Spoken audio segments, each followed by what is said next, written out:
والصلاة والسلام على سيد الأنبياء والمرسلين سيدنا ونبينا وحبيبنا محمد وعلى آله وصحبه أجمعين. أما بعد فأعوذ بالله من الشيطان الرجيم. ولكن الله حبب إليكم الإيمان وزينه في قلوبكم. محترم جناب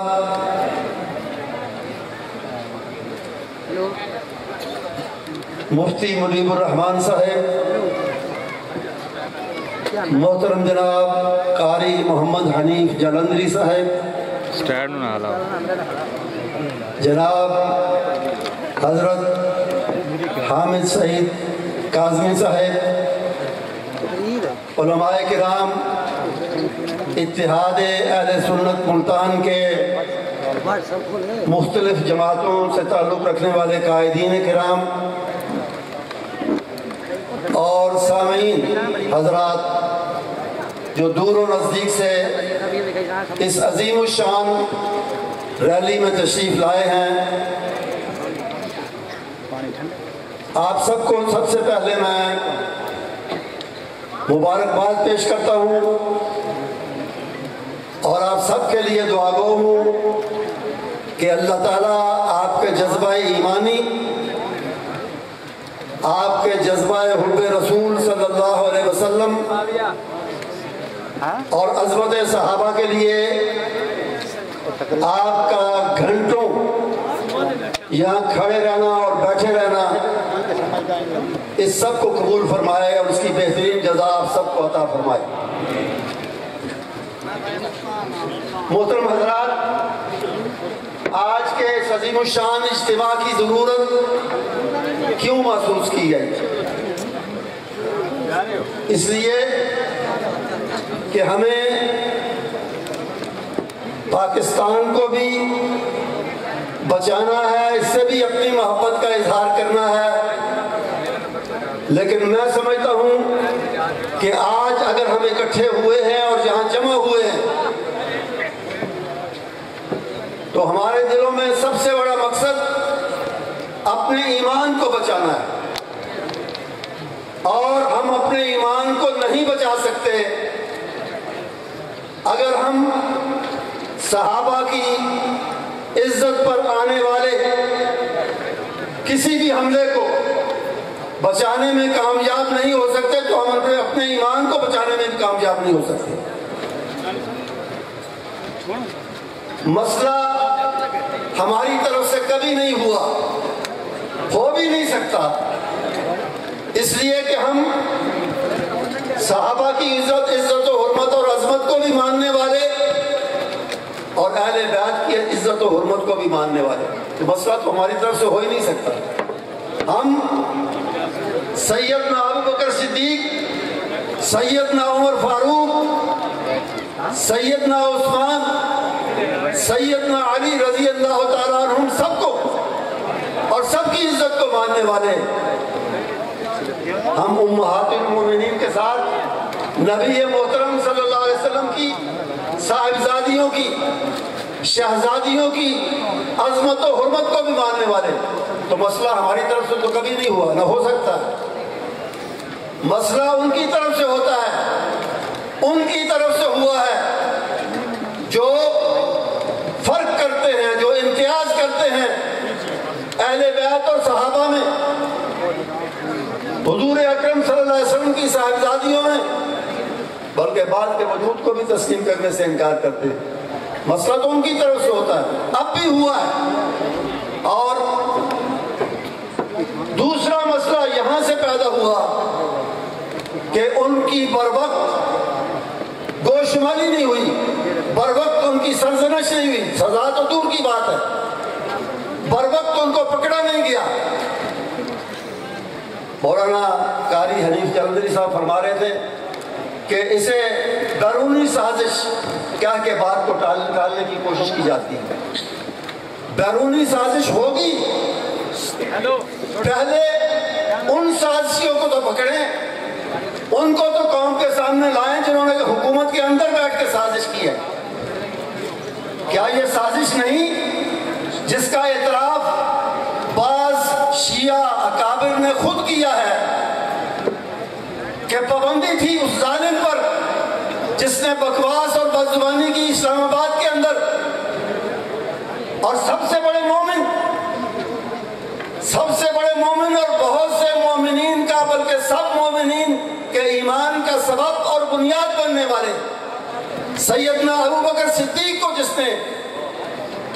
ایمان کے دائرے سے اپنی دانش میں خارج کرنے کی کوشش کی، اس کے بارے میں ان کے اپنے اکابر نے کہا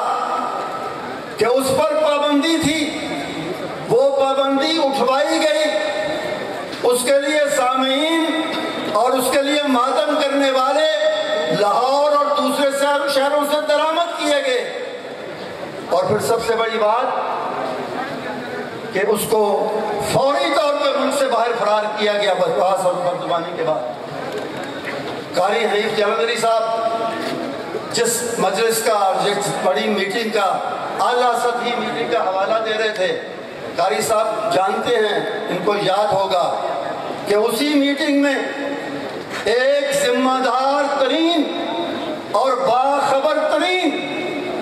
شخصیت نے یہ کہا تھا کہ اس کے ہاتھ میں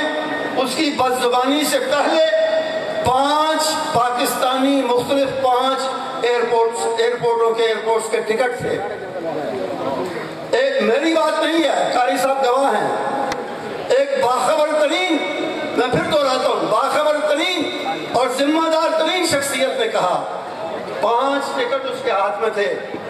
اس ایئرپورٹ سے نہ اسلام آباد سے نہ جا سکے فیصل آباد سے چلا جائے، فیصل آباد سے نہ جا سکے لاہور سے چلا جائے،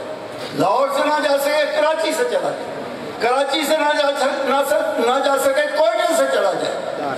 دفع کرنے کے لیے اسے 5 ٹکٹ اس کے ہاتھ میں۔ کیا یہ معمولی سطح پر، چھوٹی سطح پر یہ بات ہو سکتی ہے؟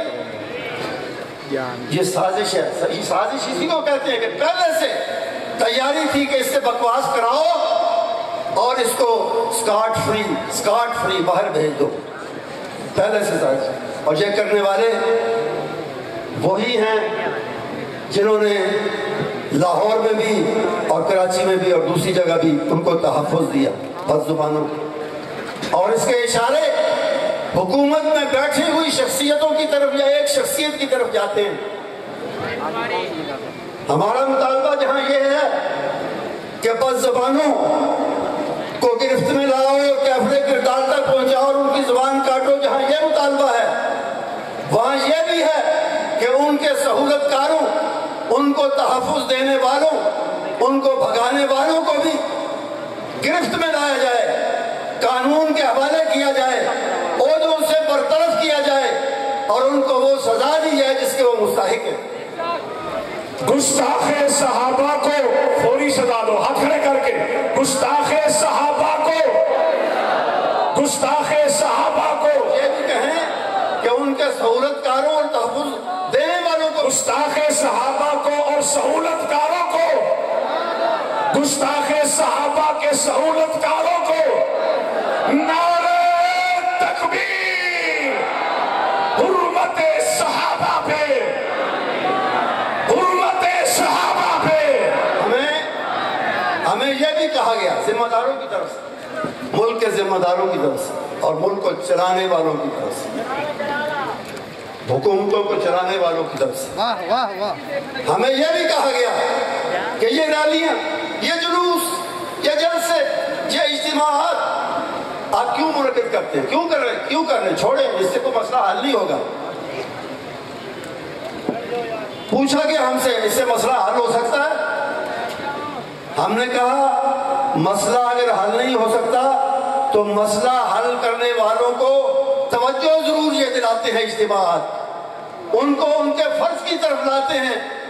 ان کو فرض پورا کرنے کے لیے آمادہ اور مجبور کرتے ہیں یہ اجتماعات۔ اور دوسری بات، جیسے کہ پہلے بھی دوستوں نے کہا، یہ جذبات کو چینلائز کرتے ہیں۔ یہ اجتماعات آپ کے بفرے ہوئے، میرے اور آپ کے بفرے ہوئے جذبات کو ایک چینل کے اندر، ایک دائرے کے اندر رکھتے ہیں۔ اگر یہ اجتماعات نہ ہوتے، جیسا کہ دوستوں نے مجھ سے پہلے کہا، تو صورتحال کچھ اور بن سکتی تھی اور یہ ملک پورے کا پورا بدامنی کا شکار ہو سکتا تھا۔ شکر کریں، میں حکومت والوں سے کہتا ہوں، ذمہ داروں سے کہتا ہوں، شکر کریں کہ اس کو ہمارے قائدین نے، ہمارے ان علماء نے، ہمارے ان بڑوں نے ایک خوبصورت شکل دی ہے جس سے جذبات کا اظہار ہو اور یہ مطالبہ بھی سامنے آئے کہ ہم سب اہل سنت کے مختلف طبقات سب کے سب اس بات کا مطالبہ کر رہے ہیں، اس بات کے لیے یہ اجتماعات منعقد کر رہے ہیں کہ گستاخ رسول، گستاخ صحابہ، گستاخ اہل بیت یہ پاکستان کے امن و امان کے اصل دشمن ہیں۔ یہ پاکستان میں اتحاد اور آشتی کی فضا کے اصل دشمن ہے۔ اور بڑی خوبصورت بات ہے قاری صاحب کی اور مفتی تقی عثمانی کی اور علماء کی، بڑی خوبصورت بات ہے کہ ہم اس پاکستان میں ہمیشہ امن و آشتی کے داعی اور ہم اس کے متمنی رہے ہیں اور اس کے لیے کوشاں رہے ہیں امن و آشتی کے، اور آج بھی چاہتے ہیں کہ یہاں امن ہو، اتحاد ہو، یکجہتی ہو۔ لیکن ایسا ہم اپنے ایمان کی قیمت پر اور صحابہ کی عزت و حرمت کے نام پر، صحابہ اور صحابہ کی عزت کی قیمت پر ہمیں یہ امن و آشتی، ہمیں یہ اتحاد و یکجہتی اور اس کے نعرے قبول اور پسند ہرگز نہیں ہیں۔ اس لیے ان اجتماعات کی قدر کرو، اہل اقتدار ان کی قدر کرو۔ یہ جس طریقے سے منعقد ہو رہے ہیں، میرے دوستوں نے کہا کہ اس میں کوئی پتا بھی نہیں ٹوٹا، کوئی گملہ بھی نہیں ٹوٹا۔ میں اس میں اضافہ کرتا ہوں کہ اس میں اتنے بڑے اجتماع میں بکھرے ہوئے جذبات میں کوئی غلط نعرہ بھی نہیں لگا۔ نعرہ تکبیر! علامہ پروفیسر ساجد بھی نعرہ تکبیر! لوگوں نے اتحاد اہل سنت، لوگوں نے اس بہت بڑے اجتماع میں اور اسی طرح باقی شہروں میں لوگوں نے اپنے جذبات کا اظہار کیا، کسی کو برا بھلا نہیں کہا، صرف گستاخوں کی بات ہوئی، کسی طبقے کی نہیں، کسی فرقے کی نہیں، صرف گستاخوں کی بات ہوئی۔ کتنی بڑی بات ہے یہ، بہت بڑی بات ہے۔ بکھرے ہوئے جذبات میں ان کو ایک چینل کے اندر رکھنا اور کنٹرول کر کے رکھنا معمولی بات نہیں ہے۔ اس کی قدر ہونی چاہیے، اس کی قیمت ہمیں ملنی چاہیے، اور قیمت یہی ہے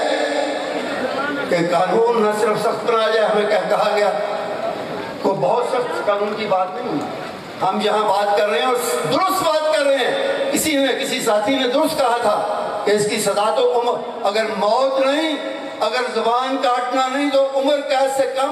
نہیں ہونی چاہیے۔ ہم جس قانون کی ہمیں خوشخبری دی گئی بقول قاری صاحب کے، وہ عمر قید کا قانون نہیں ہے، اس سے بہت کم ہے۔ لیکن ہم کہتے ہیں بہرحال موجودہ قوانین ناکافی ہیں اور ان میں سزائیں ناکافی ہیں۔ گستاخی کے جرم کی وہ قانون سخت ہونا چاہیے، اور بڑی بات یہ کہ قانون بننے کے بعد اس کا نفاذ ہونا چاہیے، اور گستاخوں کو